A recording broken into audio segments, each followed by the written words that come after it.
Ann Nusbaum. I'm reading from The Last Reunion by Nusbaum and Nusbaum. This is the second reading, beginning inside the first chapter.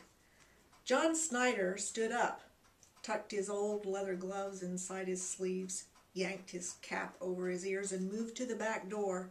Hand on the knob, he hesitated again, and then he headed out.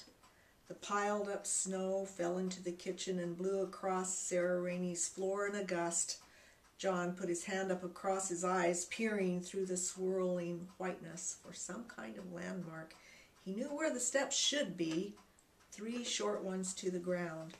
His right foot ventured downward and found a solid step. He wiggled his left foot carefully through the soft snow and found the second. As he started for the third, he heard Sarah behind him. "Close the door!" He had forgotten. Maybe she would get it. Suddenly his right foot caught against something buried in the snow.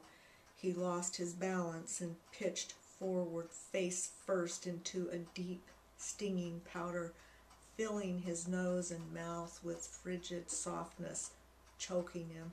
It jammed inside the collar of his coat and up the sleeves around his wrists. The numbing pain was so sudden and intense that for an instant John accepted his fate. He was going to freeze to death as he had imagined, right outside the door. The sound of Sarah's voice brought him to his senses.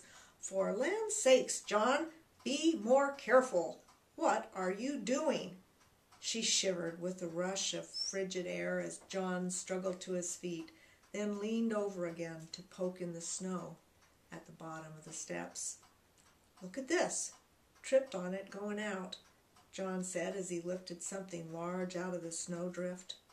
He brushed it off and carried it in across the slippery linoleum to the kitchen table. Sarah closed the door with a heavy thud before joining John in scrutiny.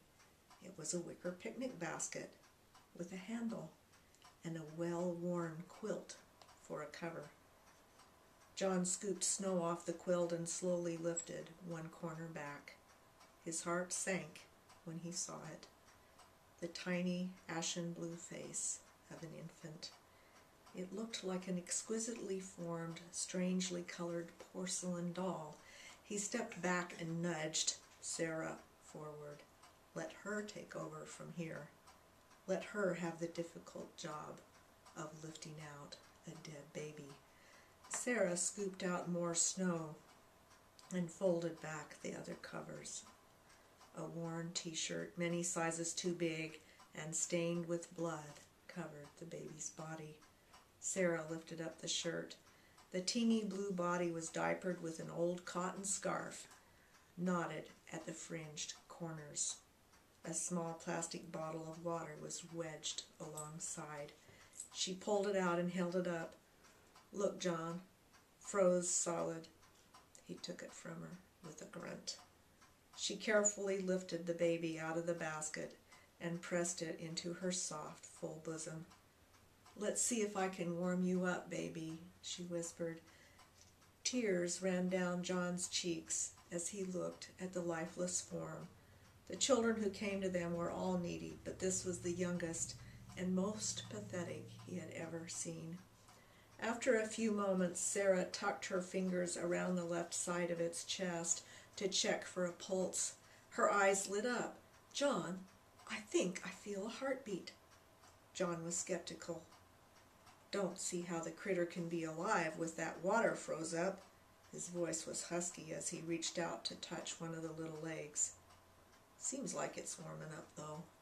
Don't that beat all?" Here ends the second reading from The Last Reunion, pages 5 and 6.